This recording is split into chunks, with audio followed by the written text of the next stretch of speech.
Years ago, on a bright, cloudless morning,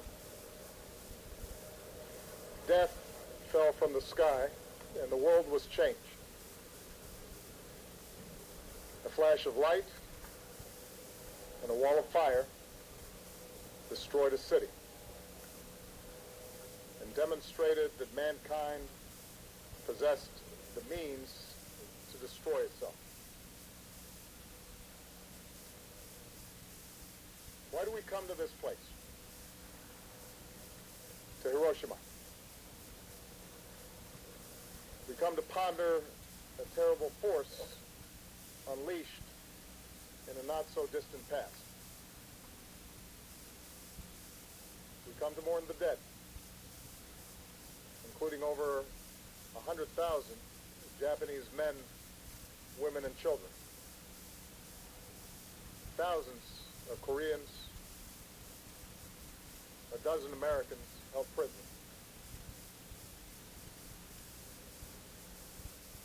Their souls speak to us. They ask us to look inward,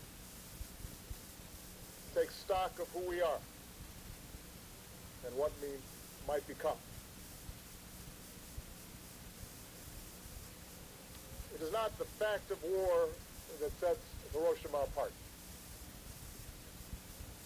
Artifacts tell us that violent conflict appeared with the very first man. Our early ancestors, having learned to make blades from flint and spears from wood, used these tools not just for hunting, but against their own kind. On every continent, the history of civilization is filled with war, whether driven by scarcity of grain or hunger for gold, compelled by nationalist fervor or religious zeal. Empires have risen and fallen. Peoples have been subjugated and liberated. And at each juncture, innocents have suffered a countless toll, their names forgotten by time. The World War that reached its brutal end in Hiroshima and Nagasaki was fought among the wealthiest and most powerful of nations. Their civilizations had given the world great cities and magnificent art. Their thinkers had advanced ideas of justice and harmony and truth. And yet, the war grew out of the same base instinct for domination or conquest that had caused conflicts among the simplest tribes.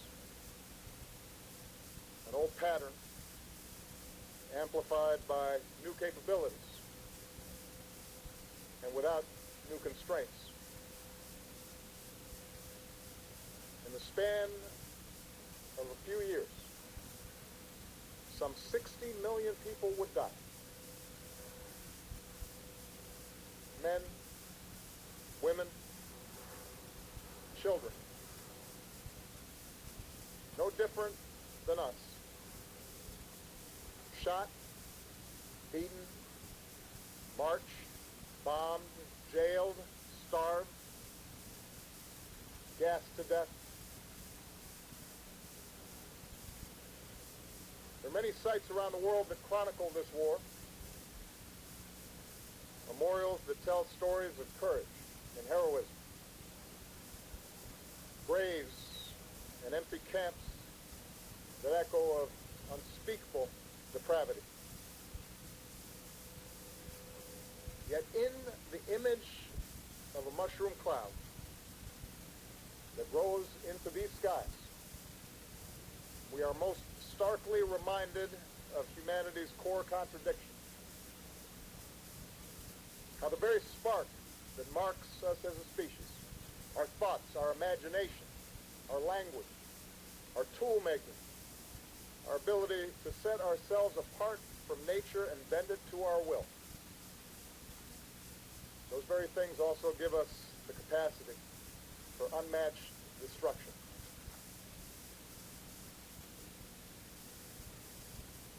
How often does material advancement or social innovation blind us to this truth? How easily we learn to justify violence in the name of some higher cause. Every great religion promises a pathway to love and peace and righteousness, and yet no religion has been spared from believers who have claimed their faith as a license to kill. Nations arise, telling a story that binds people together in sacrifice and cooperation, allowing for remarkable feats, but those same stories have so often been used to oppress and dehumanize those who are different. Science allows us to communicate across the seas and fly above the clouds, to cure disease and understand the cosmos, but those same discoveries can be turned into ever more efficient killing machines. The wars of the modern age teach us this truth. Hiroshima teaches this truth. Technological progress without an equivalent progress in human institutions can doom us. The scientific revolution that led to the splitting of an atom requires a moral revolution as well.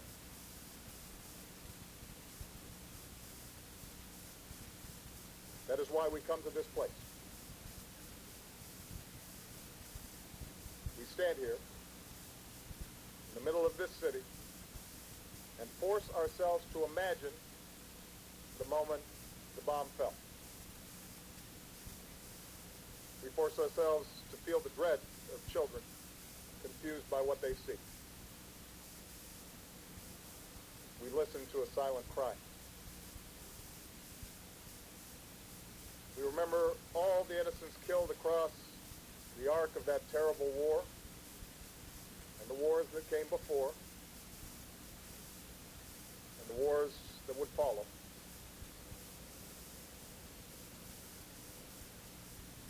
Mere words cannot give voice to such suffering. But we have a shared responsibility to look directly into the eye of history and ask what we must do differently to curb such suffering again.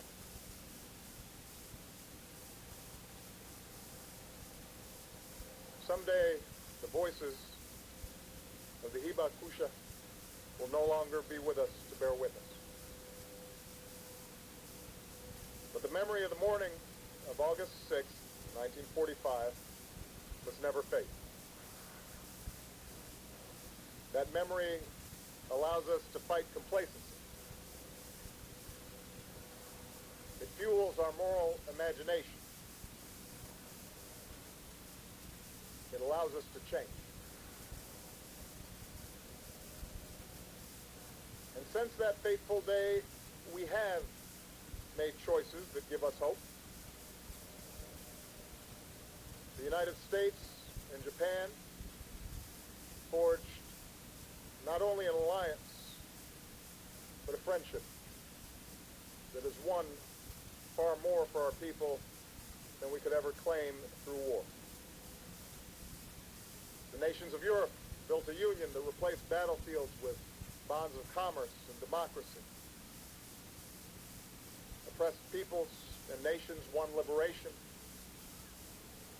An international community established institutions and treaties that work to avoid war and aspire to restrict and roll back and ultimately eliminate the existence of nuclear weapons.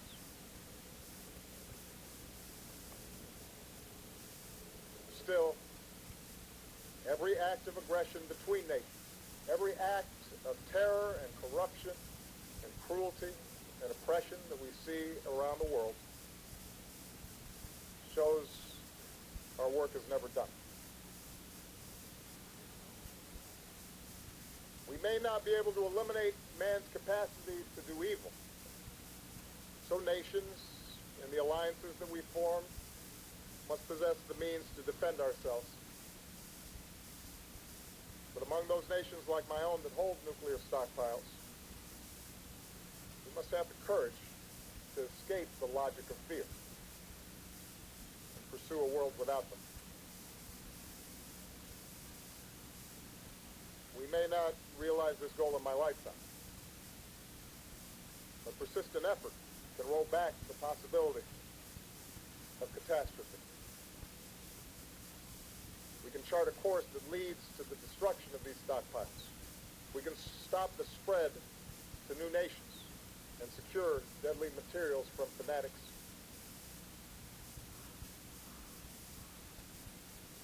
And yet that is not enough. But we see around the world today how even the crudest rifles and barrel bombs can serve up violence on a terrible scale. We must change our mindset about war itself to prevent conflict through diplomacy and strive to end conflicts after they've begun. To see our growing interdependence as a cause for peaceful cooperation and not violent competition. To define our nations not by our capacity to destroy, but by what we build. And perhaps above all, we must reimagine our connection to one another as members of one human race. So this too is what makes our species unique. We're not bound by genetic code to repeat the mistakes of the past. We can learn. We can choose. We can tell our children a different story. One that describes a common humanity. One that makes war less likely and cruelty less easily accepted. You see these stories in the Hibakusha. The woman who forgave a pilot who flew the plane that dropped the atomic bomb because she recognized that what she really hated was war itself. The man who sought out families of Americans killed here because he believed their loss was equal to his own.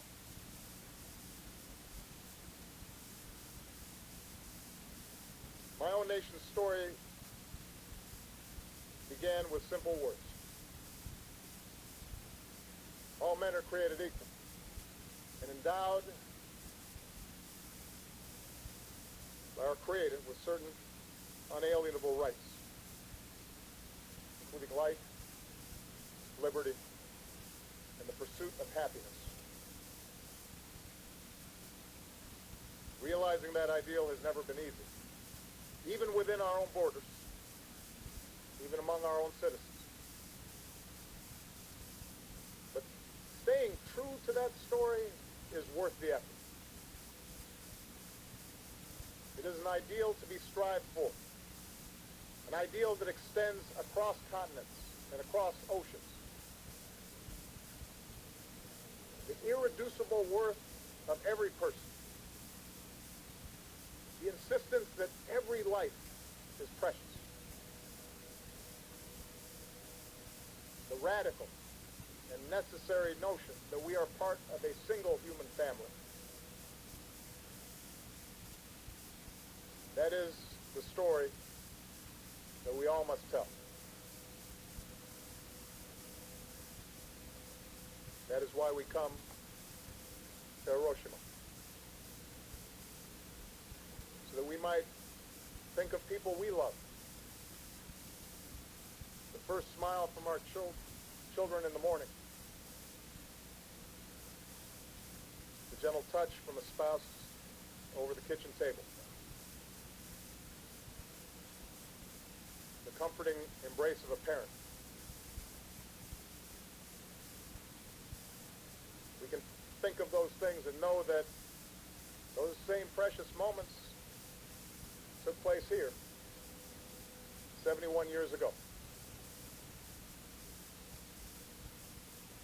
Those who died, they are like us.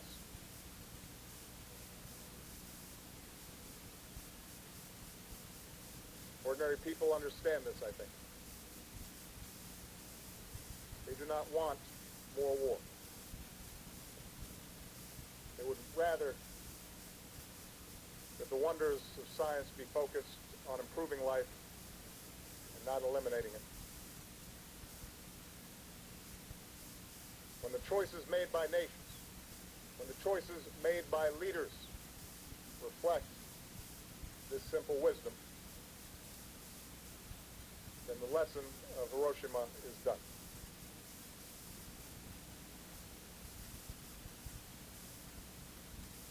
The world was forever changed here.